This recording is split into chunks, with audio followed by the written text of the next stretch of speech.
दोस्तों इतिहास में कुछ ऐसे साम्राज्य हुए जो अपनी अमीरी, अय्याशी और ताकत के लिए पूरी दुनिया में मशहूर हैं। और आज हम एक ऐसे ही साम्राज्य के बारे में बताने जा रहे हैं जो अपनी हवस के चलते औरतों के लिए दूसरे राज्य पर आक्रमण करता था। दोस्तों हम बात कर रहे हैं माली अंपायर की, जो पूरी दुनिया में अपनी अमीरी के लिए जाना जाता है। और इसी माली अंपायर में मनसा मूसा हुआ था, जिसके पास दुनिया की सबसे ज्यादा दौलत थी। पर दोस्तों आज हम बात करेंगे इसी माली अंपायर के मारी दजाता टू की। दोस्तों इसने 13वीं शताब्दी के अंत में ऐसा आतंक मचाया कि आस पड़ोस के राज्य अपनी रानियों और अपने राज्य की औरतों को बचाने के बारे में ही सोचते रहते थे। और ये मारी दजाता वही शख्स है जिसका जिक्र इब्न बतूता ने अपनी रचनाओं में किया है। हालांकि मारी दजाता के पास मनसा मूसा के बराबर दौलत तो नहीं थी, पर वो बहुत बड़ा यास था। इब्न बतूता बताता है कि जब वह माली गया था तो उसकी खिदमत के लिए उसने अपने हरम की खूबसूरत लड़कियों को उसको दे दिया था। जिसमें एक लड़की ने ऐसा करने से इनकार किया तो उसने उस लड़की के कपड़े इब्न बतूता के सामने ही फाड़ दिया और उसका बलात्कार करके उसको जिंदा जला दिया।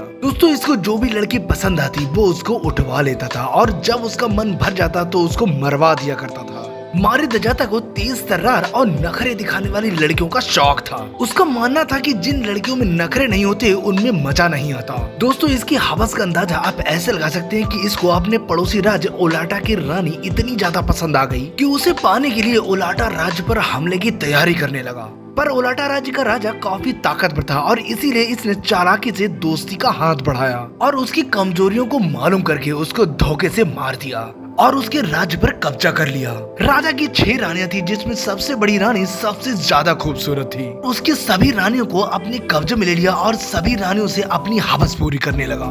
जिसमें सबसे खूबसूरत रानी को उसने 3 महीने तक अपने कमरे से बाहर नहीं जाने दिया और हद से ज्यादा सेक्स करने की वजह से रानी के नीचे के हिस्से से खून बहने लगा और उसकी मौत हो गई। और उस राज्य की औरतों को मंत्रियों और सिपाहियों के लिए छोड़ दिया गया। इसने हवस का ऐसा नंगा नाच किया जिसे आज भी याद किया जाता है। हद से ज्यादा शराब पीने और लड़कियों के साथ शारीरिक संबंध बनाने की वजह से इसकी तबीयत खराब रहने लगी और लगभग 1374 में इसकी मौत हो गई। और इसने अपने 13 साल के शासनकाल में इतनी अय्याशी और क्रूरता दिखाई कि इसकी मौत के बाद इसको दफनाने वाला भी कोई नहीं था, क्योंकि जनता में इसके प्रति इतनी नफरत फैल चुकी थी। वैसे दोस्तों मारी दजाता 2 की ये स्टोरी आपको अच्छी लगी हो तो प्लीज सब्सक्राइब करें, क्योंकि हम ऐसे ही रियल और इंटरेस्टिंग वीडियो लाते रहते हैं।